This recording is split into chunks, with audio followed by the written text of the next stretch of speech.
Hey guys, it's Shara from Woodshop Diaries, and this is a driveway. People often mistake it for a road, despite this handy sign. Maybe it's just too small. Anyway, to prevent confusion, trespassing, and reckless delivery drivers constantly tearing up the gravel, in this video, I'm gonna be building some driveway gates.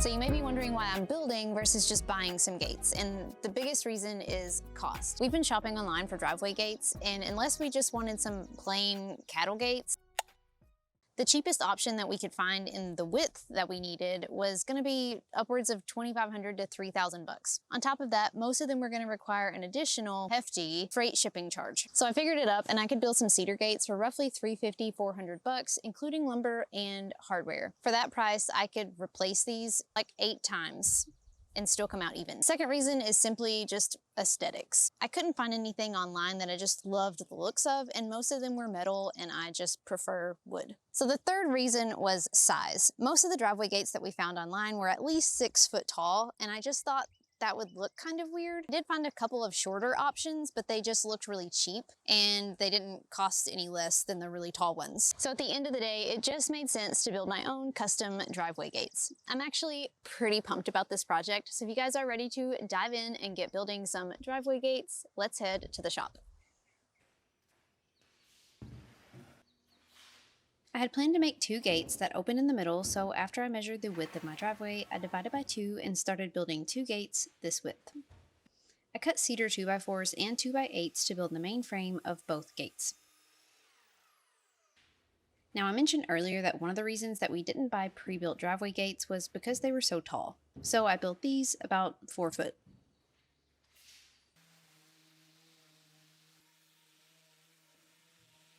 So once I had 2 sides, a top, and a bottom cut to length, I assembled this gate frame using pocket holes and screws. Now, just for clarity, I used the Kreg XL pocket hole jig with Kreg XL screws. These holes and screws are larger than usual and are designed to be twice as strong as standard. Now, I already know that some of you are headed straight to the comment section to complain about my use of pocket holes to build a gate, and you can do so, but it's not going to change the fact that I've already used them. And also, I'm not finished building this, so maybe just wait a second.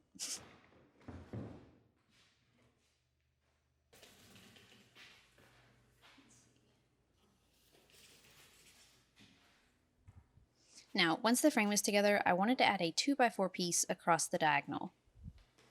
So what I've done is I've put my 2x4 here so that the corner is about in the center of this board. So at the other end down here, I'm going to try to place that corner also in the center of the board.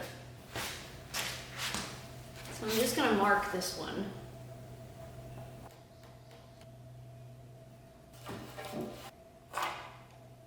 I marked where to cut my first diagonal end and double checked that these marks were actually 90 degrees to each other.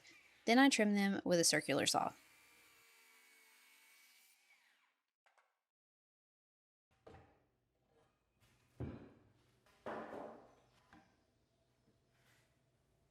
Before cutting the other end, I want to make sure that my frame is as square as possible. So after measuring across the diagonals of the frame, I saw that one was just a bit longer than the other, which means it's out of square.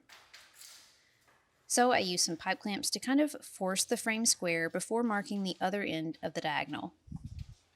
Right, so now I've used the clamp to push those diagonals in, which pushed these diagonals out, so the frame is square. I've got my diagonal positioned in this corner. I'm just gonna mark the other end so I know where to cut, so that when I put this diagonal in here, the frame will be square.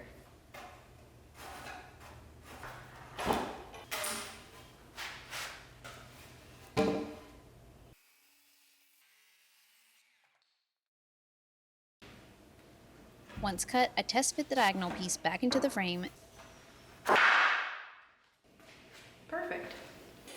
Then removed the clamps and secured it at each corner with a few screws. Then, of course, I tested things out very scientifically. Now the main frame was together, but I wanted to add some slats across the back. So I trimmed down a few cedar 2x4s to rip in half to use for these. I cut 12 2x2s per gate, and before installing them, I trimmed each end about 45 degrees. Now I didn't trim the entire end, just kind of like the corner like you see here.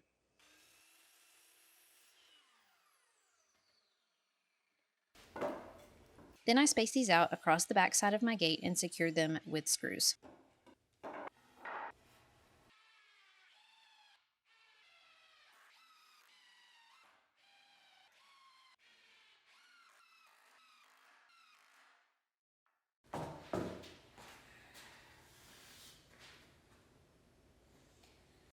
I used a router to add a chamfer around the edges of each end post of the gates. Now, the cedar didn't cooperate very well, and it splintered quite a bit. Ripped a little. I'll sand it. It'll be fine.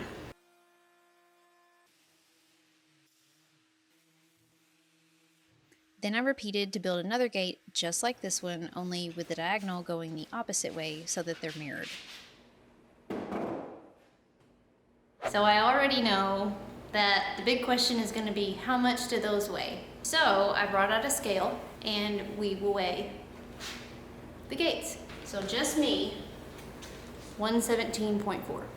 Well, it zeroed out. 128.2 with me and Bubs. So Bubs, you weigh like 11 pounds. And if I hold the gate, it's 170 and a half. So if you do the math, that's like 52 pounds, 53 pounds. These actually weigh less than most of the pre-built gates that we had looked at online, so weight is not really a concern here.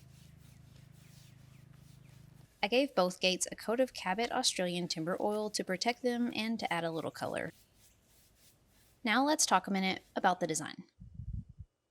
I originally debated doing full X's in the middle, but ultimately decided that I liked the more minimal design of just a single diagonal. Now, running the diagonals this way puts tension on it, so it's pulling on the gate and putting stress on the top hinge. Running the diagonals this way puts compression on it, so it's pushing on the gate and putting stress on the bottom hinge. Some of you are going to tell me that this is the wrong way, but I chose this way on purpose just to tick you off. I'm just kidding. I did it this way because I like the look better. I'm aware of the risks, and the worst case is that my gate might maybe sag a bit over time. And if it does, no big deal. I can just unscrew the diagonals, flip them around, and screw them back in. So I'm not really concerned. I had based this design loosely off of one that I had seen previously in a magazine, and they had added some black hardware on the hinge side of the gate. I really like the look of this, but it also added some extra support to help ease the minds of those worried about the pocket holes. I'll link the exact brackets that I used in the video description. I installed a straight bracket along the top support of each gate on the hinge side only. Then I added an L bracket along the bottom. Now, since I had used a thicker board at the bottom of the gates, I thought that the single L bracket looked a little funny, so I added an additional straight bracket below it. This just felt like it looked better proportionally. Now the gates are ready to hang, but I've got to set the posts first. So I headed down to the end of the driveway to dig 2 post holes to set my 6x6 posts. I measured the width of my gates, added the width of the hinges, plus a 2-inch gap between the gates, and made sure to drill my post holes so that my posts would be at least this distance apart. Once I had my first post level, I poured dry concrete into the holes to set it. Now, I didn't add any water because it's going to rain soon enough, and the ground was already very wet. When I built my garden fence a few years back, a lot of you told me that this is not the right way to set a post, and it obviously didn't change my mind. I've been setting posts like this for years, and I'm still waiting on one to fail. So if and when one does, I'll just pull it out and set a new one. Not a big deal, but if you would like to set your posts another way, feel free. Because my driveway was pretty unlevel where I was putting the gates, I used a line level to get my 2 posts even to each other before setting the second one.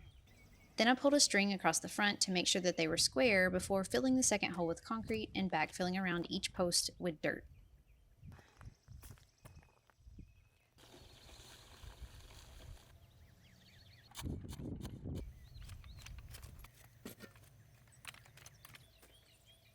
I gave these posts a little time to set up and came back the next day to hang the gates. Now, I had looked online for gate hinges, and you could either find some rated for like 40 pounds or 900 plus pounds.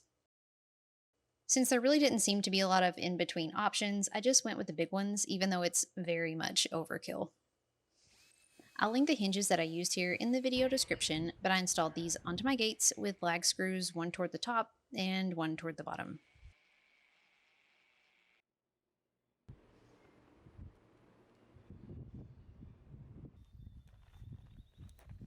Then I installed them onto the posts. I used some spacer blocks under the gate and got it level, then just marked on the post where the hinge holes were, drilled pilot holes, and secured.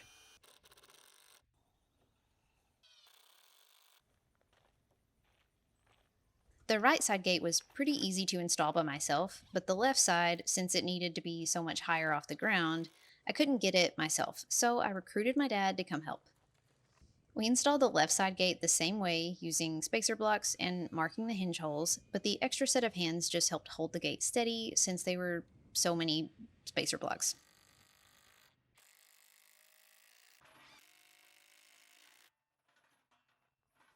Now that the two gates were on the post, the project is basically finished, but I added a few more things to make it more practical.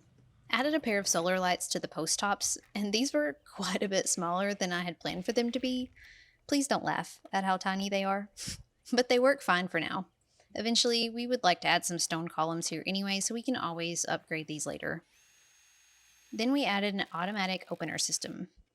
We use ghost control gate openers, and I didn't film the entire install process because they have their own videos, and we just followed the instructions that came with it. Since this was a double gate, we had to dig a trench under the driveway to run the wires from one side to the controller on the other side.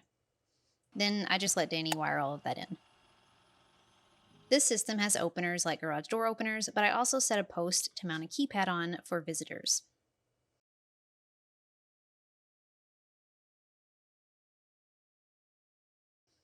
Also, the black metal brackets that I used came in a set of 4. I used all 4 straight brackets on the front side, but I only used 2 of the L brackets. Since I had them, I just went ahead and added these on the inside bottom corners of each gate because why not?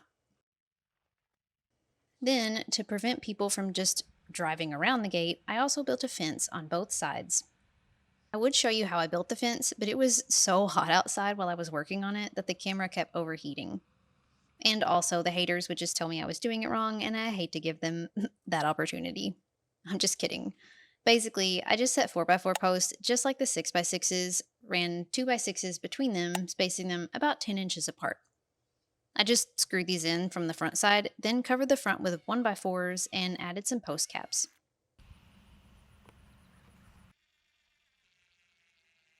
Later this fall, I plan to stain it black, but the wood has to dry out first since it's treated. And with that, this project is finished, at least for the moment. I'm so happy with how these gates turned out, and I'm so glad to finally mark this project off of my to-do list. This will also be so much fun to decorate for the seasons too. But the best part is that people will quit driving down here thinking it's a road, which is really the ultimate goal. The fact that it looks nice is just an added bonus. I hope you enjoyed following along on this project and seeing how it came together. Now I can't wait to get back in the shop and out of the sun for the next few projects coming up. So if you can't wait to see what's next, be sure to subscribe to the channel and I'll see you on the next video. Thanks so much for watching, friends, and until next time, happy building!